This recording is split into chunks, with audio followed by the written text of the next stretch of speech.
Hello friends, तो आप लोगों का स्वागत है मैथमेटिक्स बाय विकास सर। आज हम लोग इंट्रोडक्शन क्लास से शुरू करने वाले हैं। हम लोग आज जानेंगे कि मैथमेटिक्स जो है उसको कैसे पढ़ा जाएगा, कि ताकि आपका मार्क्स भी हो जाए, अगर नॉलेज के लिए पढ़ रहे हैं तो नॉलेज भी हो जाए, और आप एडवांस लेवल के लिए पढ़ रहे हैं तो एडवांस लेवल के लिए भी पढ़ लें। तो इसमें हम लोग 3 कैटेगराइज में बांटे हुए हैं। पहला बुक है एनसीईआरटी, दूसरा बुक है आर डी शर्मा, या फिर इसके जस्ट पैरेलल चलता है वो बुक है आर एस अग्रवाल, और तीसरा है थोड़ा एडवांस वर्जन का है आईआईटी फाउंडेशन का बुक है। सबको साथ हम आपको रूबरू कराते हैं क्या चीज़ होता है। सबसे पहले एनसीईआरटी की बात करते हैं। एनसीईआरटी की बात करने से पहले हम इस बुक को हम आपको दिखाते हैं। ये रहा आपका एनसीईआरटी, थोड़ा फटा हुआ है, कोई नहीं, चलता है, सब बुक पढ़ना से मतलब होना चाहिए। तो ये रहा हम लोग का एनसीईआरटी। ये एनसीईआरटी देख लीजिए, थोड़ा पतला है, कंपेयर करेंगे इसकी मोटाई लेंथ का भी बाकी सब बुक के साथ में। खैर अभी दिखा देते हैं कि ये एनसीईआरटी हुआ आप लोगों का। एनसीईआरटी जी में क्या चीज मिलता है, ये चीज हम लोग अभी देखते हैं। देखिए एनसीईआरटी एक बुक जो है बेसिक बुक है। ये एनसीईआरटी जो है बेसिक बुक है। बेसिक इसलिए बोल रहे हैं हम क्योंकि इसमें आपको ये चीज का पता चलता है कि इसमें सिलेबस क्या क्या चीज हमको 10th में आके पढ़ना पड़ता है। ठीक है, 10th में अगर आप आते हैं तो किस नॉलेज को कितना लेना है, किस बुक को कितना ज्यादा डेप्थ तक पढ़ना है, उस चीज के बारे में आपको एनसीईआरटी फुल डिटेल देगा, कि आपको सिलेबस के बारे में पूरा आइडिया दे देगा कि आपको ये चैप्टर से ये इस सीमा तक, इस लाइन तक आपको पढ़ना है, इससे ना ही ऊपर जाना है या ना ही नीचे आना है। ठीक है, दूसरा क्या होता है नॉलेज। नॉलेज क्या है कि अगर आपको बेसिक अगर एनसीईआरटी पढ़ रहे हैं तो इससे सिलेबस तो कवर हो जाएगा 100%, सिलेबस कवर होगा आपको 100%, बट नॉलेज होगा आपको 90%। सुन के शौक गए होंगे कि 90% क्यों बोल रहे हैं। रियलिटी ये है कि एनसीईआरटी जब आप बनाते हैं तो आपको सिलेबस के बारे में पूरी जानकारी हो जाती है, बट नॉलेज आपको उतना नहीं मिल पाता है जिससे आप 100 में 100 मार्क्स आप बोर्ड में गेन कर सके, आप उतना मार्क्स आप गेट कर सके, पा सके। तीसरा चीज है टारगेट स्टूडेंट। क्या हुआ target student? In the sense कि आपको इसमें किसके लिए पढ़ना चाहिए। ये तो है टारगेट स्टूडेंट, बात करेंगे तो ये है फॉर ऑल स्टूडेंट के लिए पढ़ना है। अगर आप 10th में जाते हैं तो आपको ये बुक पढ़ना ही है, इसलिए आपको बोल रहे हैं कि ये फॉर ऑल है। तो एनसीईआरटी के बारे में हम लोग 4 बेसिक पॉइंट हम लोग जाने। पहला चीज है कि खुद बुक ही बेसिक है। दूसरा पॉइंट है कि सिलेबस इसमें 100% कवर होता है। तीसरा बुक इसका फैक्टर क्या है कि इसमें 90% तक आपको नॉलेज होता है। चौथा क्या है कि ये बुक किन लोगों को पढ़ना चाहिए। 4 पॉइंट हम डिस्कस किए। यही 4 पॉइंट हम आर डी शर्मा या फिर इसके पैरेलल जस्ट जो होता है आर एस अग्रवाल, इसके बारे में हम लोग डिस्कस करना चाहते हैं। ठीक है, तो चलिए पहले आर डी शर्मा के बारे में जानते हैं कि ये बुक कैसा है। तो ये जो बुक है बेसिक नहीं है, बेसिक से थोड़ा ज्यादा है, मोर देन बेसिक है। ठीक है, मोर देन बेसिक है।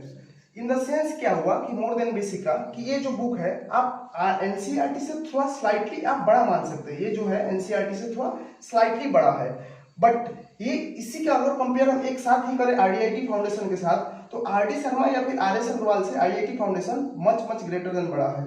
क्यों है इसके बारे में जब हम डिस्कस करेंगे तो बताएंगे। अभी ये जानिए कि ये मच मच ग्रेटर देन है। तो एनसीईआरटी हो गया आपका बेसिक, इससे थोड़ा स्लाइटली बड़ा होगा, या फिर उससे थोड़ा अच्छा कौन बुक कहा जाएगा, आर डी शर्मा और आर एस अग्रवाल। अब इन दोनों में आप लोगों को कंफ्यूजन होगा कि इन दोनों में अच्छा कौन है। तो मेरा मानना है, पार्टिकुलर अगर हम ये सोचते हैं तो मेरा मानना है कि R D Sharma is slightly better than R S Agarwal. ठीक है, ये मेरा खुद का पार्टिकुलर सोच है। अब सब बुक के बच्चों के लिए अलग अलग होता है, इसके बारे में हम उन लोगों का अपना सोच, हम मेरा सोच। ठीक है, आगे बढ़ते हैं। तो ये बुक जो है थोड़ा मोर देन बेसिक है। दूसरा क्या चीज है, इसमें सिलेबस तो 100% कवर होता है। 90% इसमें नॉलेज जो होता था एनसीईआरटी में, वो बढ़ के कितना हो जाता है, प्लस बढ़ जाता है 10%, और ये हो जाता है कितना 100%। आपको नॉलेज 100% मिलता है। नॉलेज 100% का मिलने का हुआ कि अगर आप आर डी शर्मा या फिर आर एस अग्रवाल के हर एक क्वेश्चन पे कमांड कर लेते हैं तो आपको बोर्ड में 100 में 100 लाने से कोई नहीं रोक सकता है। ये लिख के दे सकते हैं हम, बोलिए तो हम लिख के दे देंगे। अगर आपको जरूरत हो तो आप हमको मेल कीजिएगा, हम आपको एक स्टाम्प पेपर पर साइन करके भेज देंगे। ये मेरी गारंटी है कि आप अगर इस आर डी शर्मा और आर एस अग्रवाल के बुक को डीपली 100 में 100% अगर आप पढ़ लेते हैं, पूरा क्वेश्चन पे कमांड कर लेते हैं, तो आपको 100/100 मार्क्स आना ही है। इतना बुक अच्छा है। ठीक है, अब देखिए ये टारगेट स्टूडेंट क्या है, इसके बारे में डील करते हैं।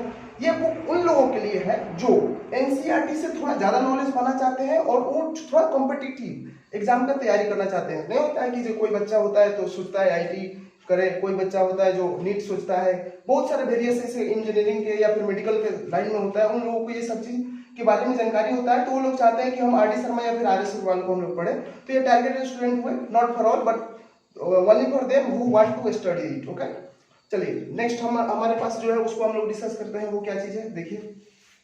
नेक्स्ट हमारे पास क्या चीज है, आईआईटी फाउंडेशन का बुक।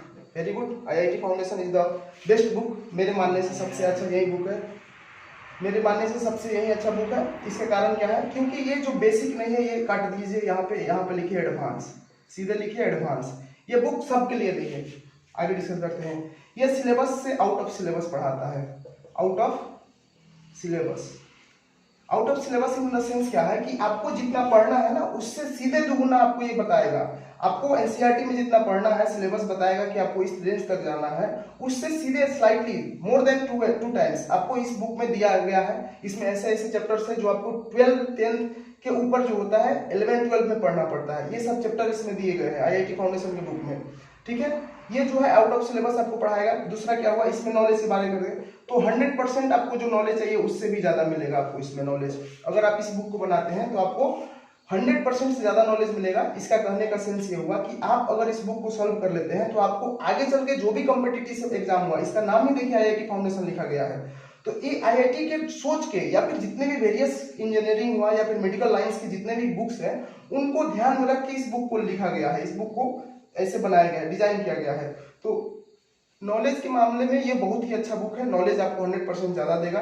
टारगेट स्टूडेंट कौन है, तो नॉट फॉर ऑल लिखेंगे हम इसे यहाँ पे।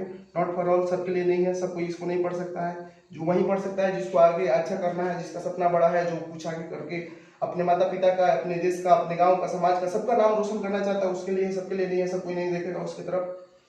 अब देखिए, अब हम लोग डिस्कस करते हैं कि ये तो बुक का डिस्कस हो गया कि बुक कौन कौन कितना है, कौन अच्छा है कौन बुरा है। इसका बुक कोई बुरा नहीं होता है, अगर आप ईमानदारी से पढ़िए तो सब बुक अच्छा है। एक बात बोला गया है, मेरा खुद का पर्सनल है, ओपिनियन नहीं है, लेकिन कोई बोले हैं, वो क्या बोले हैं कि देखो अगर तुम एक बुक को 10 टाइम्स पढ़ोगे ना, 10 टाइम्स, ये जो चीज है ये बहुत ही अच्छा होता है कि 10 बुक को तुम एक टाइम पढ़ो। समझिए इस चीज को, बहुत ही गहराई क्या है बात। देखिए, अगर मान लीजिए कि कोई आप एक बुक उठा लिए, चाहे वो एनसीईआरटी हो, आर डी शर्मा हो, आईआईटी फाउंडेशन हो, इस बुक को आप 10 टाइम्स पढ़ लीजिए तो आपको इसके बारे में फुल नॉलेज हो जाएगा, एकदम पूरा डीपली जान जाइएगा।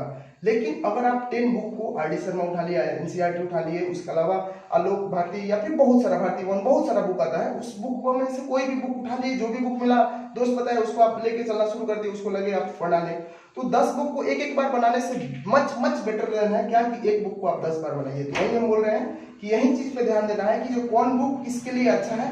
टारगेट आप स्टूडेंट को हमारे बता दिए हैं, आप अपना सोच लीजिएगा।